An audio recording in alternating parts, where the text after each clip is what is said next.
While I was wondering about it all, Mr. Hamel mounted his chair, and in the same grave and gentle tone which he had used to me, said, while का मतलब होता है जब.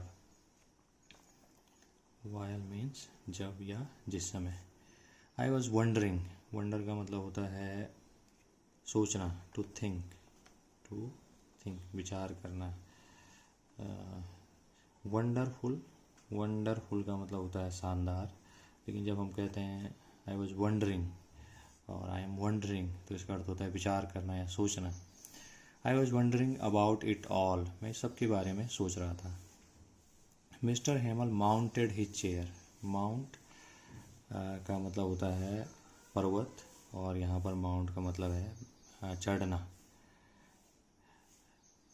Mister Hamel mounted his chair, mister Hamel अपनी chair पर बैठे. And in the same grave and gentle tone. Tone का मतलब हो गया ध्वनि. जेंटल का मतलब हो गया जैसे हम कहते हैं जेंटल पर्सन, माने सज्जन व्यक्ति, और जेंटल का मतलब यहाँ पर हो गया सुंदर, अच्छा. ग्रेव का मतलब होता है कब्र, और यहाँ पर इसका अर्थ है दुख. In the same grave and gentle tone, तो वो अपनी दुखी और साधारण आवाज़ में, साधारण ध्वनि में, which he had use to me, जो वो मेरे लिए प्रायः मेरे से इस तरह से बात किया करते थे. सेड, कहा, माई चिल्ड्रन, मेरे बच्चों, this is the last lesson I shell give you. This is the last lesson, यह अंतिम पाठ है. आई शैल गिव यू, मैं तुम्हें दूंगा या मैं तुम्हें पढ़ाऊँगा. The order has come from Berlin to teach only German in the schools of Alsace and Lorraine. The order has come. Order आ चुके हैं, आदेश आ चुके हैं. From Berlin, बर्लिन से. बर्लिन जर्मनी की कैपिटल है, राजधानी है. To teach only German, केवल जर्मन पढ़ाई जाए. In the schools of Alsace and Lorraine, else's और लॉरेन के स्कूलों में. The new master comes tomorrow, नया मास्टर कल आएगा. तो ध्यान देंगे, यहाँ पर है the new master comes tomorrow. तो यदि हम इसका अर्थ लगाएं तो यहाँ पर है कम्स, और इसका अर्थ लगता है कि नया मास्टर कल आता है. लेकिन कभी कभी फ्यूचर की चीज़ों को दर्शाने के लिए हम प्रेजेंट का यूज़ करते हैं. तो इसको एक ग्रामर के लेसन में मैं अलग से समझाऊंगा. बट यहाँ पर इसका अर्थ हो गया कि नया मास्टर कल आएगा. This is your last French lesson, यह तुम्हारा लास्ट फ्रेंच लेसन है. I want you to be very attentive. Attention का मतलब होता है सावधान या ध्यान देना, और अटेंटिव का मतलब होता है ध्यानपूर्वक, ध्यान से. तो आई वॉन्ट यू, मैं चाहता हूँ कि तुम, टू बी मीन्स रहो या हो जाओ, वेरी अटेंटिव मीन्स बहुत ही सजग हो जाओ, यानी बहुत ध्यान से इस लेसन को पढ़ो. तो उन्होंने कहा कि ये उनका क्या है, लास्ट फ्रेंच लेसन है.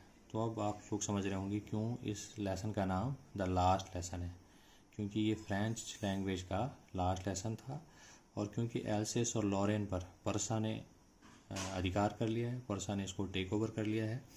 अब वो चाहते हैं कि यहाँ पर जो है जर्मन लैंग्वेज में ही पढ़ाई हो.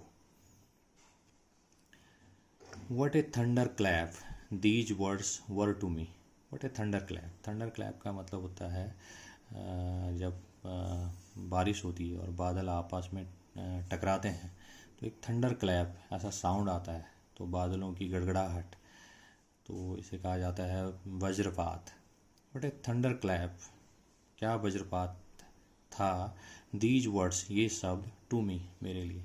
तो ये शब्द मेरे लिए एक वज्रपात की तरह थे. वज्रपात का यहाँ पर मतलब हो गया एक बुरी सूचना, ये जो सूचना अच्छी नहीं है, या जिस सूचना से आपको शॉक लग जाए या झटका लग जाए, तो ऐसी सूचना जो है क्या कहलाएगी, थंडर क्लैप. तो what A thunder clap these words, ये जो शब्द थे मेरे लिए एक वज्रपात की तरह थे, एक थंडर क्लैप की तरह थे, एक शॉक की तरह थे. ओ the wretches, that was what they had put up at the town hall. Put up का मतलब होता है टू हैंग, लटकाना, या to place at some place, किसी स्थान पर किसी चीज़ को रखना। रेचेज, रेचेज का मतलब होता है मिजरेबल, अनफॉर्चुनेट, अनफॉर्चुनेट, और आप कह सकते हैं मिजरेबल, यानी कि दयनीय दशा या खराब दशा, या जो जो जो अच्छी सूचना ना हो। That was what they had put up, तो दैट वॉज वह था, वट जिसे, दे हैड पुट अप जो उन्होंने लटकाया था या जो उन्होंने रखा था, at the town hall, town hall पर, यानी टाउन हॉल का मतलब यहाँ पर जो बुलेटिन बोर्ड पर जो सूचना थी उसके बारे में ये बात कर रहा है। अब उसकी समझ में आ रहा है कि बुलेटिन बोर्ड के आगे क्राउड क्यों था और क्यों लोग वहाँ पर भीड़ लगा के खड़े थे, आखिर वहाँ पर क्या सूचना आई थी। तो अब वो समझ में आया है कि अब क्योंकि जो है पर्सा ने फ्रांस पर अधिकार कर लिया है और वो चाहते हैं कि अब यहाँ पर जो है जर्मन लैंग्वेज में ही पढ़ाई का कार्य हो। माई लास्ट फ्रेंच लेसन, मेरा अंतिम फ्रेंच लेसन, मेरा फ्रेंच भाषा का अंतिम लेसन। वाई, क्यों। I hardly knew how to write, hardly, hard का मतलब होता है कठिन, लेकिन जब हम इसको हार्डली लिखते हैं, एल वाई इसमें लगाते हैं, तो इसका मतलब होता है मुश्किल से। जैसे आप कहें I hardly know about the grammar, मैं ग्रामर के बारे में मुश्किल से कुछ जानता हूँ या बहुत कम जानता हूँ, जब आपको बहुत कम नॉलेज होता है, ठीक, तो हम कहते हैं hardly. I hardly knew, no का सेकेंड फॉर्म न्यू, मैं बहुत कम जानता था। हाउ टू राइट, कि लिखना, हाउ टू राइट, यदि हम इसका अर्थ लगाएं हाउ टू राइट तो उसका अर्थ होता है कैसे लिखें, लेकिन इसका केवल अर्थ होगा लिखना। I hardly knew how to write, मुझे मुश्किल से लिखना आता था, यानी मैं फ्रेंच भाषा में बहुत अच्छी तरह से नहीं लिख पाता था। I should never learn any more, any more का मतलब है अब और। आई शुड नेवर लर्न, मैं कभी नहीं पढ़ पाऊँगा, एनी मोर में सब कभी नहीं पढ़। I must stop there, must जब हम किसी बात पे बहुत जोर देते हैं तो हम मस्ट का इस्तेमाल करते हैं। आई मस्ट स्टॉप देयर, मुझे यहीं रुकना होगा। देन मीन्स तब। Oh how sorry I was for not learning my lessons, how sorry, मैं कितना दुखी था, सॉरी का मतलब है दुख, सॉरी मीन्स दुख, हाउ सॉरी मीन्स कितना दुख। आई वॉज, मैं था, for not learning my lessons, अपने लेसन्स को न पढ़ने के लिए।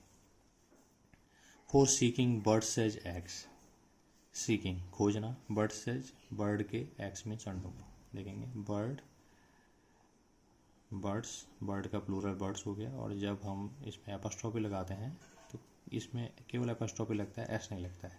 जैसे हम कहें मोहन्स, तो मोहन में एपस्ट्रॉफी के बाद एस लगे और इसका अर्थ है मोहन का, लेकिन क्योंकि ये पहले से प्लूरल है, पहले से इसमें एस है, और जहाँ पर भी आप ऐसे देखें जिसमें पहले से एस हो वहाँ पर आप केवल एपस्ट्रॉफी लगाएंगे, इसके बाद एस नहीं लगाएंगे, लेकिन इसका अर्थ सेम होगा, पक्षियों के, मोहन का। बर्ड्स एग्स, पक्षियों के अंडे, तो मैं जो है पक्षियों के अंडों को, सीख का मतलब होता है खोजना, खोजा करता था। और गोइंग स्लाइड ऑन द सार, और सार किसी जगह पर स्लाइड के लिए, स्लाइड का मतलब होता है फिसलना, तो फिसलने के लिए या गेम आप कह सकते हैं, खेलने के लिए जाया करता था।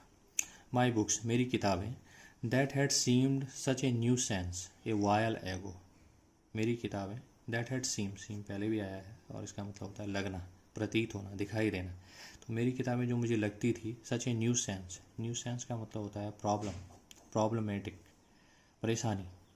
ए वायल एगो, तो वायल अभी मैंने आपको बताया, वायल का मतलब होता है जब, लेकिन जब हम कहते हैं ए वायल एगो और हम कहते हैं फॉर ए वायल, हम कहते हैं a little while, little while, तो इसका मतलब होता है समय से, और ए वायल एगो मीन्स थोड़ी देर पहले, फॉर ए वायल मीन्स थोड़ी देर के लिए, ए लिटिल वायल का मतलब है थोड़े समय के लिए, तो फॉर ए वायल थोड़ी देर के लिए, ए लिटिल वायल थोड़े समय के लिए, ए वायल एगो थोड़ी देर पहले, एगो मीन्स पहले, तो थोड़ी देर पहले ये जो मेरी किताबें हैं ये मुझे बहुत परेशानी लगती थी।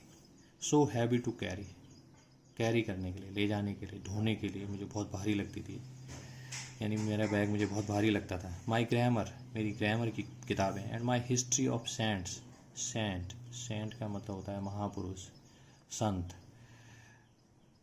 माई हिस्ट्री ऑफ द सेंट्स, और महापुरुषों की का इतिहास, वर ओल्ड फ्रेंड्स नाउ, अब मेरे दोस्त बन चुके थे, ये किताबें भले मुझे बहुत हैवी लगती थी, लेकिन क्योंकि मैं इन्हें रोज़ कैरी करता था, रोज़ स्कूल ले जाता था, तो ये मेरी दोस्त बन चुकी थी, ओल्ड फ्रेंड्स बन चुकी थी। That I couldn't give up. Give up एक फ्रेजल वर्ब है और इसका मतलब है छोड़ना, त्यागना। जैसे हम कह सकते हैं give up bad habits, bad habits को गिव अप कर दीजिए, त्याग दीजिए। गिव अप स्मोकिंग, स्मोकिंग को त्याग दीजिए। आई कुडंट गिव अप, मैं इन्हें गिव अप नहीं कर सकता, मैं इन्हें त्याग नहीं सकता। तो जो किताबें मेरी ओल्ड फ्रेंड बन चुकी थी, अब मैं इन्हें त्यागने में मुझे मुश्किल हो रही थी। एंड मिस्टर हेमल टू, और मिस्टर हेमल को भी, टू का यहाँ पर मतलब है भी, क्योंकि मिस्टर हेमल भी एक टीचर थे और काफ़ी समय से उनको पढ़ा रहे थे। The idea that he was going away, the idea ये विचार, that he was going away कि वह जो है यहाँ से दूर जा रहे हैं।